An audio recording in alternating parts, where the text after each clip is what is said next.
उस्हादी जिणवराणं णमियूणिया वड्ढवाण जिणनाहं धम्मदंसण वीणाणम् उच्छामि पायेवावरणम् उच्छामि पायेवावरणम्। पिछले कुछ दिनों से हम सभी लोग प्राकृत व्याकरण सिद्धहम शब्दानुशासन का अध्ययन कर रहे हैं। इस सिद्धहम शब्दानुशासन व्याकरण के दूसरे पाद के लगभग 173 सूत्र हो चुके हैं। 174 नंबर का सूत्र आपके सामने बोर्ड पर लिखा हुआ है। आज हम उसका ही अध्ययन करेंगे। गौणादया सूत्र नंबर 174 सूत्र है गौणादया, अर्थात गौण आदि शब्दों में कुछ परिवर्तन होते हैं। जैसे प्रत्यय का लोप होता है, या किसी का आगम होता है, या वर्ण में परिवर्तन हो जाता है, अर्थात उसको वर्ण विकार कहते हैं। तो इस प्रकार के जो परिवर्तन होते हैं उसको यहाँ कहना है गौणादि, यानी गौण आदि शब्दों में प्रत्यय, लोप और आगम, वर्ण विकार, प्रकृति आदि आदि होता है। अब यहाँ इस शब्द से, इस सूत्र से हमें ये समझाया गया है कि इस प्राकृत भाषा में कई देशज शब्द होते हैं। देशज मतलब जो देहाती भाषा में बोले जाते हैं उनको देशज शब्द कहते हैं, जिनकी व्याकरण से कोई भी निष्पत्ति नहीं होती है, सिद्धि नहीं होती है। और उन देशज शब्दों का प्रयोग इस प्राकृत में बहुत अधिक रूप में किया गया है। अर्थात कुछ ऐसे शब्द हैं जिन्हें हम देशज शब्द तो कहेंगे और उनकी व्याकरण से सिद्धि नहीं हो सकती।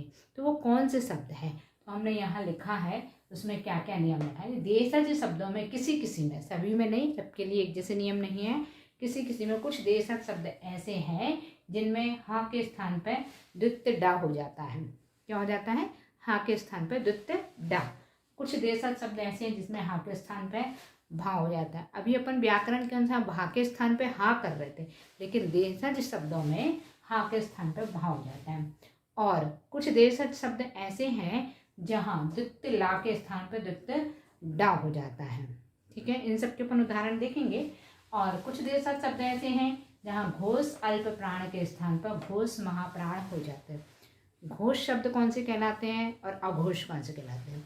जो वर्णमाला में हमारे कवर्ग, चवर्ग, पवर्ग, तवर्ग आदि जो वर्ग हैं, उनमें से प्रत्येक वर्ग के प्रथम और द्वितीय शब्दों को अघोष कहा जाता है, और तृतीय, चतुर्थ और पंचम इन शब्दों को घोष कहा जाता है। और अल्पप्राण महाप्राण क्या होता है? तो जो विषम संख्या में स्थित हैं, जैसे पहला, तीसरा, पांचवा, ये सभी अल्प प्राण वाले होते हैं। और दूसरा, चौथा, ये महाप्राण वाले होते हैं। जैसे कवर्ग में का और खा तो घोष अघोष कहलाएंगे, गा, घा और पंचम वर्ण या वह क्या कहलाएगा? वह घोष कहलाएंगे। अब अल्प प्राण वाले कौन से व्यंजन होंगे? तो का अल्प प्राण का होगा, गा होगा और पांचवा अक्षर। ठीक है। और यदि इसका महाप्राण निकालें तो महाप्राण वाले कौन सा होगा कवर्ग में? खा और घा। इसीलिए आपने देखा हो जहाँ भी संयुक्त व्यंजनों में द्वित्व किया जाता है तो जो महाप्राण वाले व्यंजन होते हैं उनका द्वित्व करने के लिए उनसे पूर्व वाले के साथ द्वित्व बनता है, लेकिन जो अल्प प्राण वाले व्यंजन होते हैं उनका स्वयं के साथ ही द्वित्व हो जाता है आसानी से। तो यहाँ कह रहे हैं घोष अल्प प्राण। तो घोष अल्प प्राण कौन से व्यंजन कहलाए? देखिए, लास्ट के 3 घोष हैं, गा, घा और अंगा, अर्थात या उसको अपन ने कहा गा, जिसको वह क्या कहलाया? घोष शब्द है। और घोष में भी अल्प वाला कौन सा है? तो तीसरा अल्प प्राण कहलाएगा और पांचवा भी अल्प प्राण कहलाएगा। और महाप्राण वो चेंज किसमें हो जाता है? घोष महाप्राण में। तो घोष तीनों ही है, का, गा, घा और गा। तो इन तीनों में से अब महाप्राण वाला कौन सा है? सिर्फ चौथा अक्षर घा। तो इसलिए ग के स्थान पर, तृतीय अक्षर ग के स्थान पर घा हो जाएगा। तृतीय अक्षर गा कैसा है? अल्प प्राण वाला है, और चौथा अक्षर घा कैसा है? महाप्राण वाला है, और ये दोनों घोष हैं। तो तृतीय अक्षर के स्थान पर चतुर्थ व्यंजन भी हो जाता है कहीं कहीं इन देशज शब्दों को सिद्ध करने के लिए। तो इस प्रकार से ये कुछ नियम यहाँ देशज शब्दों की ये कहे जो इस सूत्र के अंतर्गत आए हैं। अब पर उदाहरण देखते हैं। गौ, गौ की प्राकृत बनेगी गोड़ो या गावी।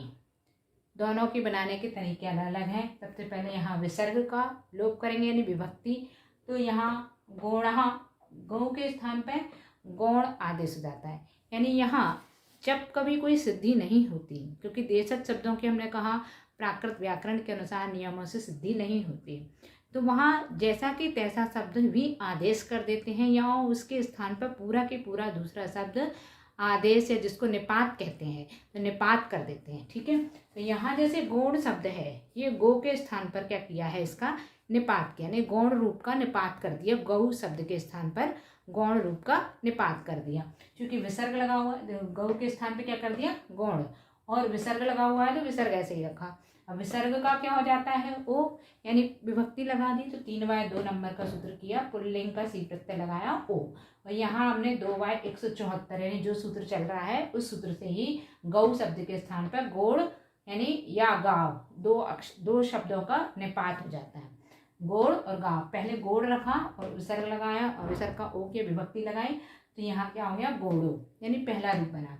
दूसरा पर ने गाव का निपात किया यानी गाव लिखा, और धन गावह विसर्ग लगा हुआ है, विसर्ग मतलब विभक्ति लगी हुई।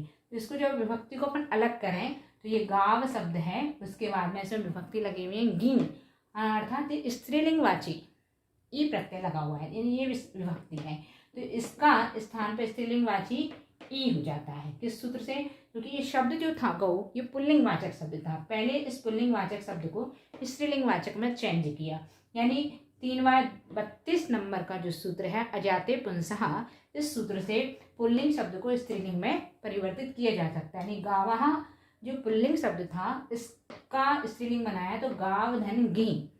ठीक है, और यहाँ जो गी है इसके स्थान पर क्या हो जाती है ई, क्योंकि गा जो है वो इत संज्ञा है। इत संज्ञा का अर्थ होता है कि इसका ज़्यादा आगे कोई महत्व नहीं है, अर्थात इसे लोप कर दो। ये अपन ने कल भी समझा था।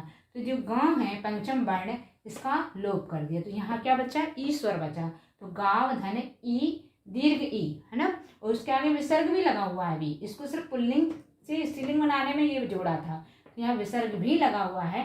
तो इस विसर्ग क्या है, अंत व्यंजन रूप है, इसलिए उस विसर्ग का लोप अंत व्यंजन से सूत्र से, क्योंकि ये विसर्ग जो है यहाँ व्यंजन के रूप में है, अर्थात इसका लोप कर दिया। तो यहाँ क्या बचा, पहले इसको जोड़ दिया, संधि कर दी, गावी ही उसमें विसर्ग लगा हुआ और बाद में गावी के आगे का विसर्ग लोप कर दिया, अर्थात 1/11 नंबर सूत्र से ये बना गावी। ठीक है, अगला शब्द है वलिवर्दः, जिसकी प्राकृत बनाई है बैल्लु। ये भी देशज शब्द है, ये सभी देशज शब्द हैं जिनके स्थान पर पूरा की पूरा निपात किया है। जैसे वलिवर्दः यानी 2/174 नंबर सूत्र जो अभी चल रहा है उससे ही वलिवर्द के स्थान पर बैल ये निपात किया है। तो यहाँ ओ कैसे आया, ये विसर्ग का 3/2 नंबर के सूत्र से पुल्लिंग का सी प्रत्यय जोड़ दिया तो बैलो प्राप्त होगा। ठीक है, तीसरा उदाहरण लिखा त्रिपंचाशत। त्रिपंचाशत, पंचाशत यानी 50, त्रि यानी 3 यानी 53 के लिए लिखा है संस्कृत में त्रिपंचाशत। तो उसके लिए पूरे के स्थान पर, त्रिपंचाशत के स्थान पर निपात हो जाता है तेवन्ना। प्राकृत में देशज शब्दों में तेवन्ना यानी वही लिखा जाए, इसकी कोई सिद्धि नहीं है, सीधे सीधे वह वैसा कि वैसा देशज का निपात किया। त्रिचत्वारिंशत, चत्वारिंशत यानी 40 और त्रि यानी 3 यानी 43 के लिए लिखा देशज शब्दों में तेआलीसा, ये निपात किया है। विसर्जनम, विसर्जनम के स्थान पर वोरीसणम, यहाँ विसर्जन शब्द है उसमें विभक्ति लगी हुई नपुंसकलिंग की सी प्रत्यय, अर्थात यहाँ अनुस्वार हो गया उसका, वोरीसण शब्द उसके लिए निपात किया था तो वोरीसणम हो जाएगा। कार्यम, अब देखिए कार्यम शब्द की प्राकृत जब हम बनाते हैं तो कज्जम बनती है, लेकिन यहाँ देशज शब्द होने से कार्यम के स्थान पर नामुकस्यम ये निपात हुआ है, अर्थात अनुस्वार स्मा का किया है, नामुकस्य निपात किया तो नामुकस्यम ये रूप बना। ठीक है, क्वचित, क्वचित के स्थान पर कत्थई, ये अव्यय है क्वचित, इसके स्थान पर निपात हुआ है कत्थई। अपस्मारः, अपस्मारः इसमें भी विसर्ग लगा हुआ, पुल्लिंग का शब्द है इसलिए विभक्ति ओ लगेगी। अपस्मार के स्थान पर बमहल ये निपात किया तो बमहलो बन गया। ठीक है, इनकी कोई सिद्धि नहीं है, सीधे डायरेक्ट लिखा है। उत्पलम, यहाँ नपुंसकलिंग का सी प्रत्यय लगा हुआ है, तो उत्पल शब्द के स्थान पर कंदुट्ट, ये निपात हुआ है तो कंदुट्टम बन गया। निलयाहा, निलयाहा के स्थान पर निहेलणम, ये निपात हुआ है। जम्म, जम्म के स्थान पर जम्मणम। महान, महान के स्थान पर महंतो। आशीहि, आशीहि के स्थान पर आशीसा। गायनः, गायना के स्थान पर घायड़ो। ऐसे अन्य बहुत सारे शब्द इस सूत्र की वृत्ति में उदाहरण में दिए हुए हैं। आप पुस्तक से अध्ययन कीजिएगा, जिससे आपको ये ज्ञात होगा कि कैसे शब्द जो देशज रूप में प्रयोग किए जाते हैं। जैसे ये कार्यम शब्द हमने आपको बताया कि प्राकृत उसकी कज्जम बनती है, लेकिन देशज शब्दों में वो नामुकस्यम रूप में प्रयोग होता है। इस प्रकार से यहाँ इस सूत्र के लगभग 75 उदाहरण दिए हुए हैं, और इन उदाहरणों को आप अपनी पुस्तक से देख करके बनाइएगा। बनाना कुछ नहीं है, सिद्धि कुछ नहीं करना, सिर्फ ये ज्ञात करना है कि किस शब्द के स्थान पर क्या निपात। सूत्र नंबर 175, 174 नंबर के सूत्रों का अध्ययन कर लिया। 175 नंबर का सूत्र है अव्ययम, अर्थात ये सूत्र, अब जितने भी सूत्र इसके बाद आएंगे इसके लिए अधिकारवाचक सूत्र कहलाता है। अधिकारवाचक का अर्थ होता है कि अब ये सूत्र यहाँ से शुरू हो रहा है, उसके बाद जितने सूत्र बचे हैं, यानी पाद समाप्ति तक जितने सूत्र हैं, उनमें जो भी कथन किया जाएगा वो इसके अनुसार किया जाएगा। मतलब किसका? अव्ययम, यानी अव्ययों का कथन किया जाएगा। अव्यय क्या होता है? अव्यय ऐसे शब्द होते हैं जिनमें कोई विभक्ति या धातु रूप प्रत्यय प्रयुक्त नहीं होते हैं और उनका अर्थ भी परिवर्तन नहीं होता है, वो स्थायी रहते हैं, स्थित रहते हैं। ठीक है, तो इसलिए ये अव्यय, ये वाला सूत्र 175 नंबर का सूत्र अब कब तक? 218 नंबर के सूत्र तक, क्योंकि इस पात्र में कुल सूत्र 218 हैं और यहाँ से लेकर के अब अव्ययों का वर्णन प्रारंभ हुआ है, इसलिए अंत तक अव्ययों का वर्णन ही चलेगा। इसलिए इस सूत्र को अधिकारवाचक सूत्र कहा है। ठीक है, अगला सूत्र है, इसका कोई उदाहरण नहीं क्योंकि अधिकारवाचक सूत्र है, तम वाक्योपन्यासे। सबसे पहला अव्यय की चर्चा की आचार्य हेमचंद ने। तम, तम एक अव्यय होता है, लेकिन ये अव्यय कब प्रयुक्त होता है? तो वाक्यांश से, वाक्योपन्यासे लिखा हुआ है, मतलब वाक्य के आरंभ में, यानी वाक्यांश के प्रारंभ में इस अव्यय का प्रयोग होता है। जैसे किसी वाक्य का प्रारंभ करना है तो तम से प्रारंभ कर दिया, या वाक्यांश का प्रारंभ करना है तो तम से स्टार्ट कर दिया। वो तम का अर्थ क्या हुआ? कोई भी अर्थ नहीं होगा, सिर्फ उस वाक्य की शोभा बढ़ाने के लिए या उस वाक्य में जो अलंकार रूप प्रयोग होना चाहिए तो उस अलंकारता को दिखाने के लिए ये तम अव्यय का प्रयोग किया जाता है। ये अर्थ किसी भी अर्थ को नहीं दर्शाता है तम अव्यय, इसलिए सिर्फ अलंकारिक ही होता है और साहित्यिक परिपाठी मानना चाहिए इसका प्रयोग करना, और कुछ भी नहीं। इसलिए इसका कोई उदाहरण भी नहीं लिखा तम वाक्योपन्यासे, यानी सिर्फ वाक्य की शोभा बढ़ाने के लिए इसका प्रयोग किया जाता है। ठीक है, अगला सूत्र है सूत्र नंबर 177, आम अभ्युपगमे। इस सूत्र में आम अव्यय की चर्चा की जा रही है। आम का अर्थ खाने वाला आम नहीं, मैंगो की चर्चा यहाँ नहीं है। आम एक अव्यय है जिसका अर्थ होता है हाँ, या स्वीकृति वाचक ही शब्द होता है। किसी भी चीज की स्वीकृति देने के लिए, हाँ कहने के लिए इस अव्यय का प्रयोग किया जाता है। संस्कृत में ही आम अव्यय का ही प्रयोग होता है और प्राकृत में भी हाँ के लिए आम अव्यय का प्रयोग किया जाता है, आम का उच्चारण किया जाता है। जैसे किसी ने आपसे पूछा कि आपका नाम क्या है और उनको पहले से पता भी था, तो उन्होंने आपका नाम लेकर के ही बोल दिया कि आपका नाम ये है, तो आप क्या कहेंगे? हाँ। तो हिंदी में तो हाँ कहा जाएगा, लेकिन संस्कृत और प्राकृत में यदि आप उत्तर देंगे तो आम कहा जाएगा, अर्थात हाँ। ठीक है, एक उदाहरण दिया, आम बहला वनाली, जिसकी प्राकृत बनाई है आम बहला वड़ोली। यहाँ आम स्वीकृति वाचक के रूप में प्रयुक्त किया गया है। ये अव्यय है, इसलिए इसकी कोई सिद्धि नहीं है, क्योंकि संस्कृत में भी वो वैसे ही का वैसा अव्यय है, तो जैसा कि तैसा प्रयोग हो रहा है, अर्थात इसकी कोई साधनिका की आवश्यकता नहीं। साधनिका मतलब उसकी सिद्धि की आवश्यकता नहीं है और उसकी कोई सिद्धि है भी नहीं, सिर्फ ये ऋण अर्थ वाला ये अव्यय है ना, इसलिए इसको ऋण अर्थक अव्यय कहते हैं। यहाँ बहला, ये भी, इसकी भी साधनिका की आवश्यकता नहीं, क्योंकि बहला शब्द संस्कृत में भी प्रयोग हुआ, वैसे का वैसा उसका प्राकृत बना है, यानी इसकी कोई भी सिद्धि नहीं होगी। अगला शब्द है वनाली। वनाली की इसकी प्राकृत बनेगी वड़ोली।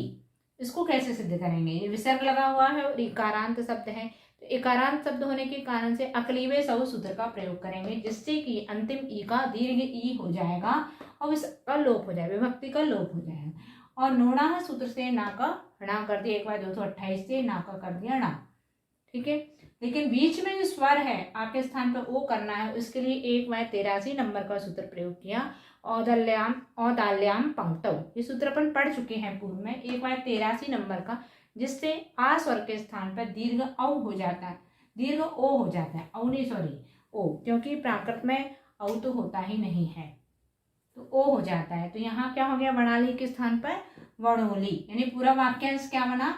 आम बहना वड़ोली, अर्थात ये स्वीकृतिवाचक वाक्य में अव्यय, आम अव्यय का प्रयोग मिलता है, ठीक है। अगला सूत्र णवी वैपरीत्य, सभी अव्ययों का प्रयोग बता रहे हैं। तम का बताया कि वाक्य की शोभा के लिए है, आम का बताया अभ्युपगम मतलब स्वीकृतिवाचक रूप में, और णवी यानी वैपरीत्य अर्थात विपरीतता दर्शाने के लिए णवी प्रत्यय का, रवि अव्यय का प्रयोग किया जाता है। विपरीतता कैसे? जैसे किसी वाक्य का विपरीत अर्थ निकल रहा हो तो उस समय णवी का प्रयोग किया जाएगा। णवी हा वणे, एक संस्कृत का वाक्य दिया, णवी हा वणे, संस्कृत में भी णवी का ही विपरीत अर्थ में प्रयोग होता है, तो उसकी प्राकृत बनी णवी हा वणे, ठीक है।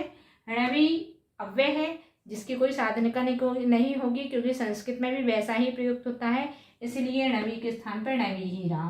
और हा भी क्या है? ये भी अव्यय है खेद जताने के लिए, अर्थात णवी हाँ, दोनों अव्यय हो गए, अलग अलग अव्यय, एक अव्यय नहीं, एक साथ लिखा जरूर है पर अव्यय दोनों अलग अलग हैं, तो इसलिए इन दोनों की साधनिका की आवश्यकता नहीं है, इसलिए णवी हाँ जैसा कि तैसा लिख दिया।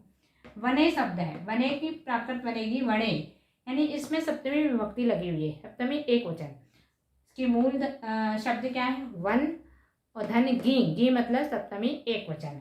तो वन में से जो ना था उसका नोणा सूत्र का प्रयोग करके ना के स्थान पे कर दिया हमने णा, और गी प्रत्यय ए होता है प्राकृत में। सूत्र नंबर 3/11 से गी प्रत्यय ए होता है, अर्थात सप्तमी एक वचन के स्थान पे ए प्रयुक्त होता है, तो ए लिखा, और ए वर्ण में जुड़ गया तो वणे, अर्थात णवी हाँ वणे, ये पूरा वाक्यांश सिद्ध हो जाता है। इस प्रकार से ये सूत्र पूर्ण हुआ।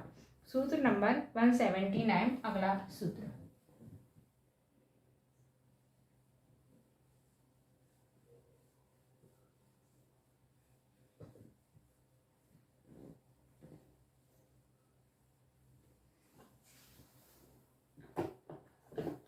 पुनरुत्तम कृतकरणे।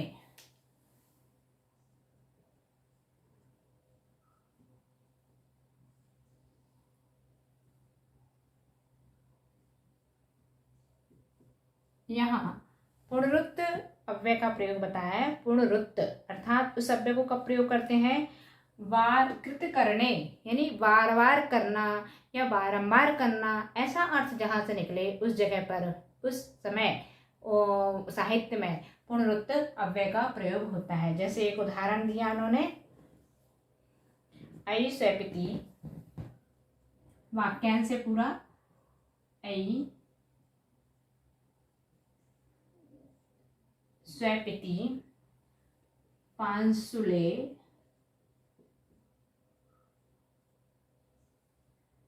निसहे,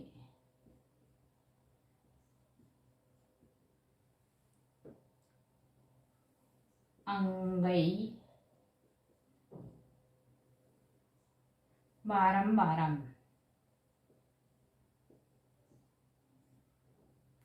एक वाक्यांश है, इसकी प्राकृत बनेगी आई की बनेगी आई, स्वपिति की बनेगी सुपई, पंसुली और णीसहेहिम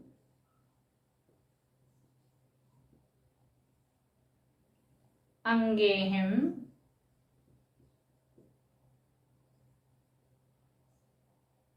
पुनरुत्तम।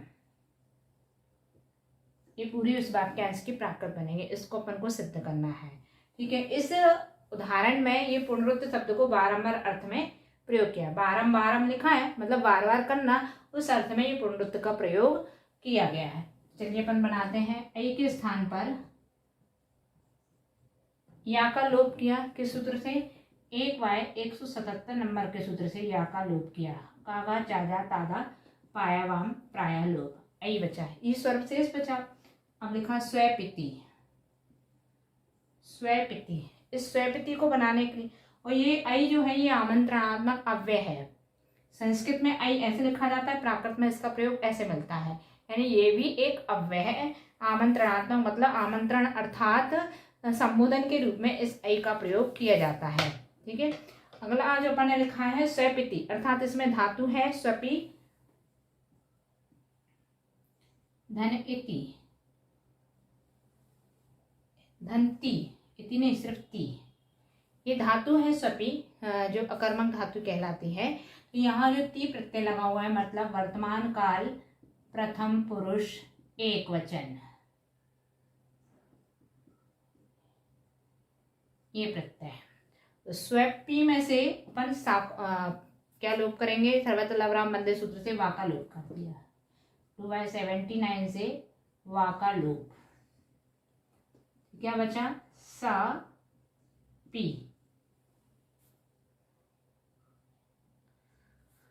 1/64 नंबर का सूत्र है एक, इससे पहले लगेगा। 1/64 नंबर का सूत्र क्या है? स्वपावुच्च, यानी इसी धातु के लिए स्वपि के लिए स्वपावुच्च, यानी वहां पर कहा कि अ स्वर का ऊ स्वर हो जाता है। आ कहाँ है? वा में, तो इसमें क्या हो जाएगा? ऊ, ये ऊ हो गया। धन ती के स्थान पे क्या आएगा?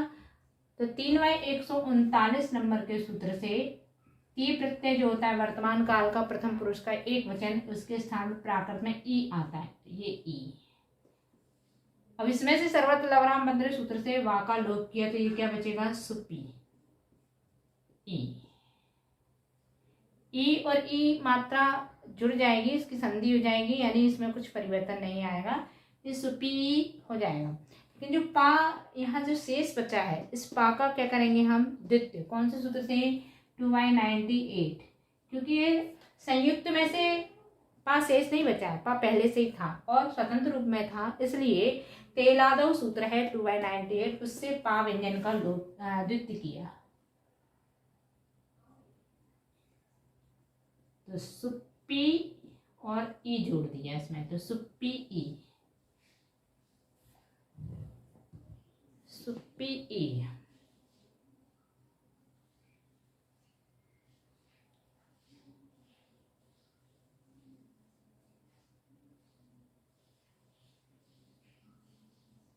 यहाँ जो पा में ई है, इससे पहले यहीं पर जो पा में ई है संयुक्त में, वो विकरण है। विकरण मतलब विकरण के रूप में कोई ना कोई स्वर जुड़ता है, तो यहाँ ई स्वर है, तो इस ई स्वर के स्थान पर अपन करेंगे 4/239 नंबर का सूत्र है, जिसमें धातु उसमें आ स्वर हो जाता है, आ विकरण का आगम हो जाता है। धातु में विकरण आ का आगम, अर्थात यहाँ पर विकरण ई के स्थान पर आ हो जाएगा, जिसमें कोई भी स्वर नहीं होता है। यदि सुप होता अकेला बिना स्वर वाला शब्द होता, व्यंजनांत शब्द होता, तो इसमें आ का आगम हो जाता है, लेकिन यहाँ पर ई है, इसलिए ई के स्थान पे क्या हो जाएगा? आ। तो सुपई, ई जोड़ दिए, सुपई, ये वाला ई जोड़ा है, इसका ई लोप हो गया, ई के स्थान पे आ हो गया। अगला शब्द पांसुले। पांसुले,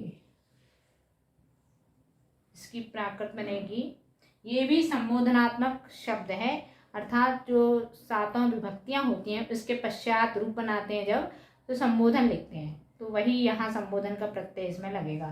तो पांसुले शब्द में ये जो है संयुक्त कहलाएगा। इस पांसुले को कैसे लिखेंगे? ऐसे, यानी ये संयुक्त है, इस संयुक्त से पहले दीर्घ पा आ रहा है, अर्थात ह्रस्व संयोगी सूत्र का प्रयोग करके दीर्घ आ के स्थान पर ह्रस्व आ, ये क्या हो जाएगा? पंसुले। शशोशाह सूत्र का प्रयोग करके तालव्य सा के स्थान पर दंत सा कर देंगे।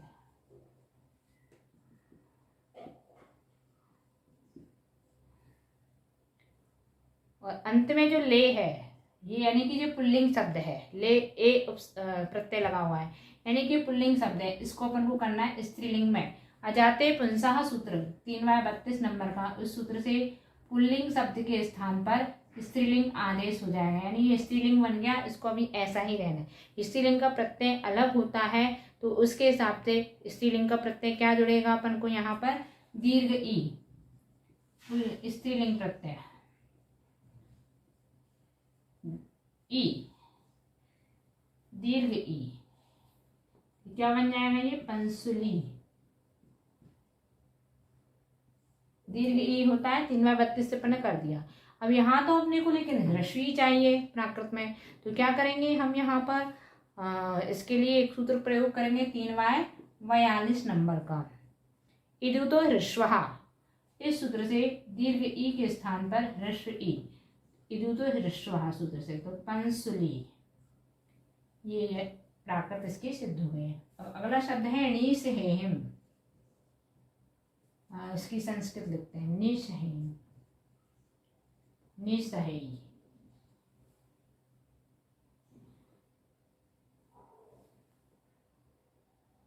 निसहेई, नी और सह शब्द में तृतीया बहुवचन विभक्ति लगी हुई है, यानी भिस प्रत्यय लगा हुआ है, तो निश्चय धन भिस।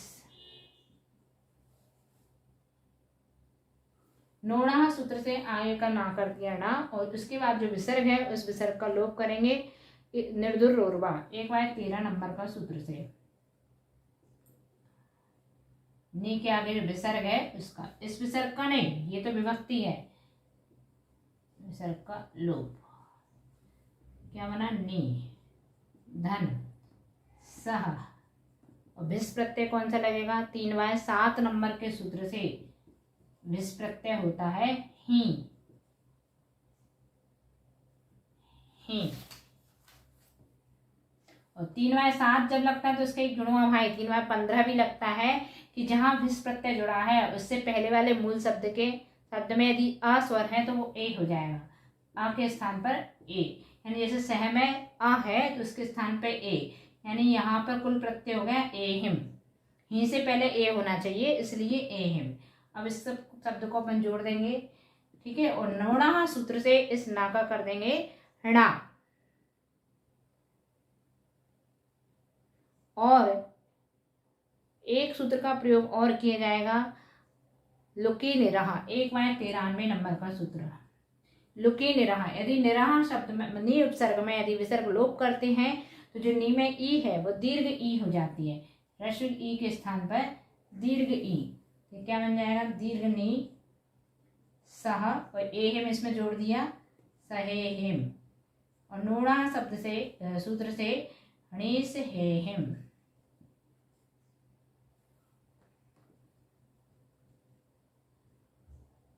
ना का ना किया था, णीसहेहिम, यानी ये सिद्ध हुआ। अभी ये पूरा नहीं हुआ है, 2 शब्द और बचे हैं, तो इसको अपन मिटाते हैं पहले।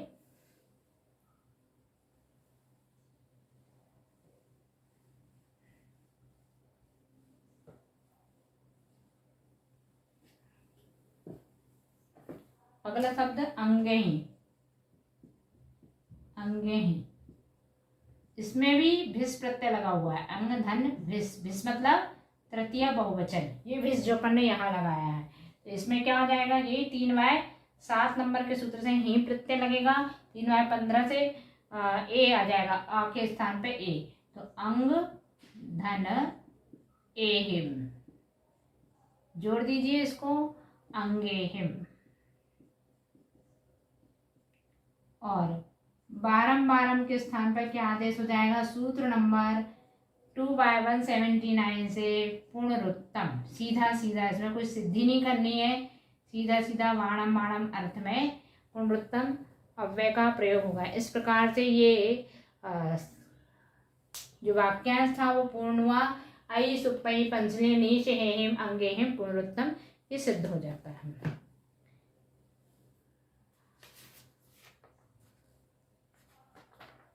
अगला सूत्र,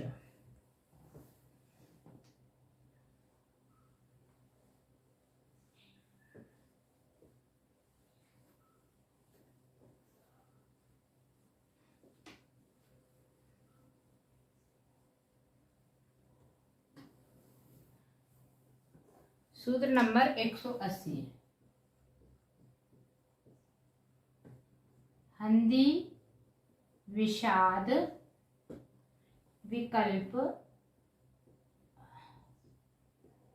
पश्चाताप, निश्चय सत्य।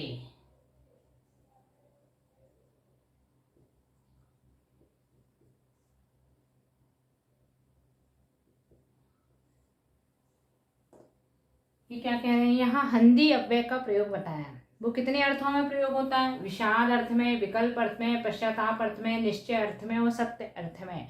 इतनी जगह इस हंदी अव्यय का प्रयोग किया जा सकता है और किया जाता है। तो इसके अपन एक एक उदाहरण देखेंगे। सभी के अलग अलग ना देख करके एक ही उदाहरण में अपन इसको पूर्ण करेंगे। उदाहरण है चरणे नतः सन्मानितः। विषाद अर्थ जो पहला है उसका उदाहरण देखते हैं। हंदी चरणे नतः सन्मानितः। इसकी प्राकृत बनेगी हंदी चरणे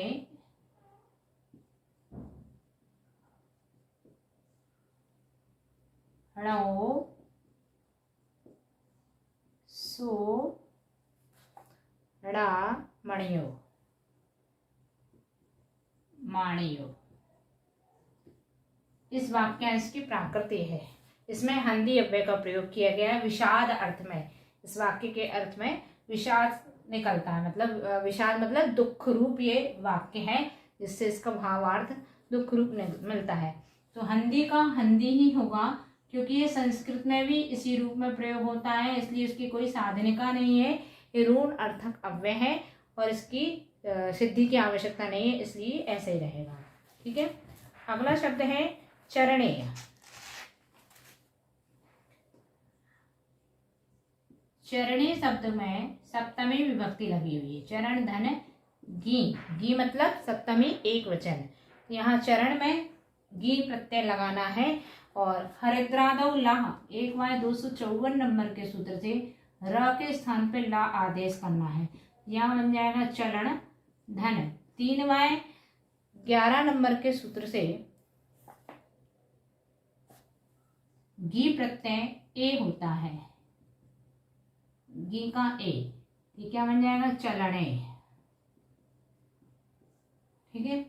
अगला नतः 3/2 नंबर के सूत्र से पुल्लिंग का सी प्रत्यय लगाया ओ, नतो। नोणः सूत्र से नाका किया णा और 1/177 नंबर के सूत्र से ताका कर दिया लोप। कौन सा सूत्र है? 1/177 कागा चाजा तादा पायावाम प्रायः लोप। उस सूत्र से लोप कर दिया तो ये क्या बन गया? नतो का णो।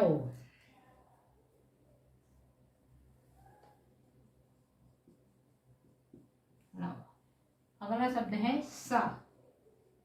इसका मतलब ये सहा है, तो 3/2 से सहा का सो हो जाएगा। उसको लिंग सी प्रत्यय ओ लग गया तो सो। ना का णा, नोड़ा सूत्र से। मानितः का विसर्ग का ओ कर दिया अपन ने, किससे? ये 3/2 नंबर के सूत्र से। ठीक है। तो मानितो और 1/177 से ताका लोप किया, नोड़ा सूत्र से ना कर दिया, तो क्या बन जाएगा? माणी ओ। पूरा वाक्य सिद्ध हो गया। चलने हंदी चलने णो सोणा माणियो। अर्थात यहाँ विषाद रूप में हंदी शब्द अव्यय का प्रयोग किया जा रहा है। ठीक है। एक प्रयोग, इसका उदाहरण और देख लेते हैं अपन, जैसे पश्चाताप अर्थ में कैसे किया जाता है इसका प्रयोग।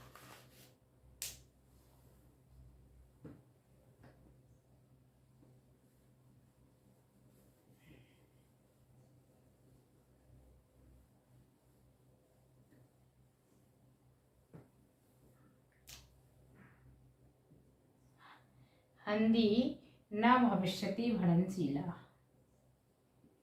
न भविष्यति भणनशीला। इसकी प्राकृत बनेगी हंदी न होई भनेरी,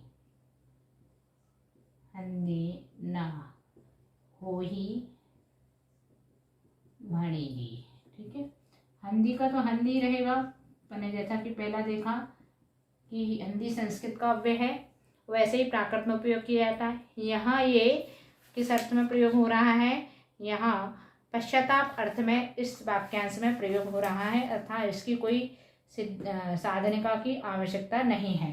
अब भविष्यति शब्द देखेंगे। भविष्यति जिसकी प्राकृत बनेगी हो ही सिद्ध करना है, तो इसको तोड़ेंगे अपन।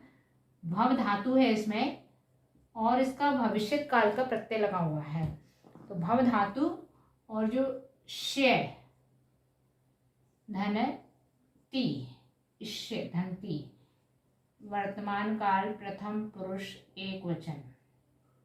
देखिए, जो भविष्य काल का प्रत्यय होता है उसमें और वर्तमान काल के में बहुत ज़्यादा अंतर नहीं होता। जो भी वर्तमान काल का प्रत्यय होते हैं, जैसे ती है, उसके आगे यदि ही लगा दिया जाए, हिति, या संस्कृत में श लगता है और प्राकृत में ती के स्थान पे ई होता है, श के स्थान पे ही, तो ये ही प्रत्यय भविष्य काल का कहा जाता है। तो जब भी भविष्य काल का शब्द हम बनाएंगे तो अंत में उसमें वर्तमान काल का प्रत्यय ही जुड़ेगा और बीच में जो मूल शब्द है उसमें भविष्य काल का प्रत्यय यानी शय उसके स्थान पर ही जुड़ता है। तो इन सब के लिए सूत्र अपन देखेंगे। भव मूल धातु है, भव के स्थान पर इस प्राकृत में हो आदेश होता है। किस सूत्र से? 4/60 नंबर के सूत्र से भव धातु के स्थान पर हो आदेश किया।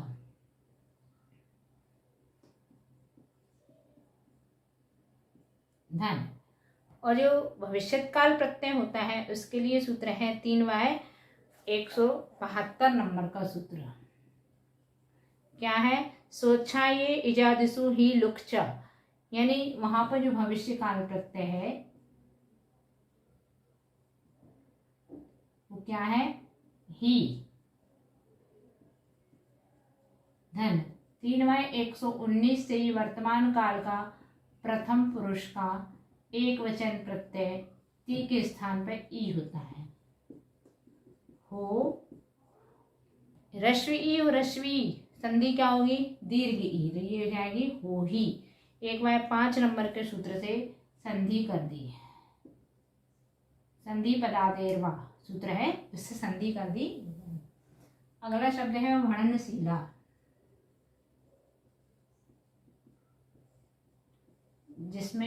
जिसको तोड़ करके लिखेंगे अपन। भण धातु है और उसमें शील अर्थ में ये शीला प्रत्यय जुड़ा हुआ है, शील अर्थ में। ठीक है, धन शील अर्थ, शील प्रत्यय, शीलार्थक प्रत्यय ऐसे लिखेंगे।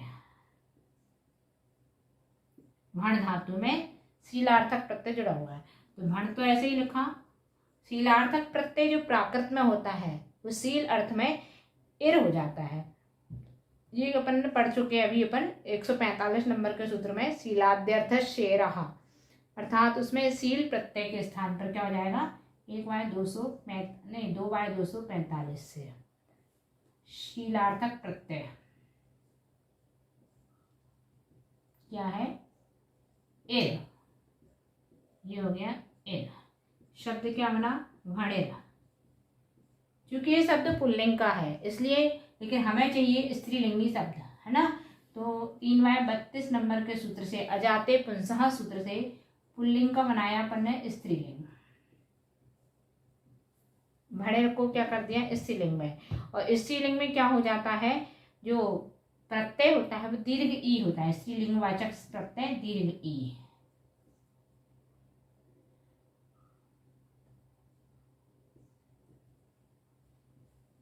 दीर्घ ई, ये हो जाएगा भणेरी। अब स्त्रीलिंग बना दिया इसलिए। तो टोटल पूरा वाक्यांश क्या बना?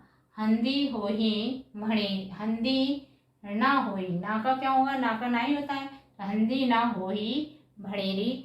इस वाक्यांश में यहाँ पश्चाताप अर्थ में इस हंदी अव्यय का प्रयोग किया गया है। इसके और भी उदाहरण है, वो आप पुस्तक से अपने बनाने का अभ्यास कीजिएगा। आज इतना ही, ठीक है।